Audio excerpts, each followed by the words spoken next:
Hotel থেকে সাবান তোয়ালে চুড়ি বিদেশে মুখ পুড়িয়ে দেশে ফিরছে ভারতীয় পরিবার। একজন হাতজোড় করে বললেন, ভুল হয়ে গিয়েছে, ছেড়ে দিন না, আমি এসব জিনিসের মূল্য চুকিয়ে দেব। আরেকজন হাত দেখিয়ে তাকে থামালেন। তারপর গম্ভীর গলায় বললেন, আমি জানি আপনার অনেক টাকা, কিন্তু এখানে টাকাটা আসল নয়। আপনারা যেটা করেছেন তার জন্য শাস্তি প্রাপ্য। বাচ্চাদের নিয়ে ঘুরতে এসে এমন জঘন্য কাজ আপনারা করলেন কি করে? এভাবে কথা কাটাকাটি তর্কাতর্কি চলতে থাকে। একই সঙ্গে চলতে থাকে তল্লাশি।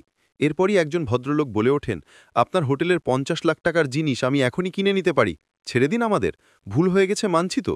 হোটেল কর্মীরা কোনো কথা শুনলেন না। একে একে ব্যাগ থেকে বেরিয়ে আসছে তোয়ালে, হ্যান্ডওয়াশ, ঘর সাজাবার কিছু জিনিস, হেয়ার ড্রায়ার, সাবানসহ আরও অনেক কিছু। এতক্ষণ পর্যন্ত যিনি ক্ষমা চেয়ে যাচ্ছিলেন তাঁর ব্যাগ থেকে বেরিয়ে আসছিল এসব কিছু। কিন্তু হোটেলের কর্মীরা তার পরিবারের কারোর কোনো কথা শুনলেন না। I will pay. Yeah. Sorry, I will pay. No. It's not about paying.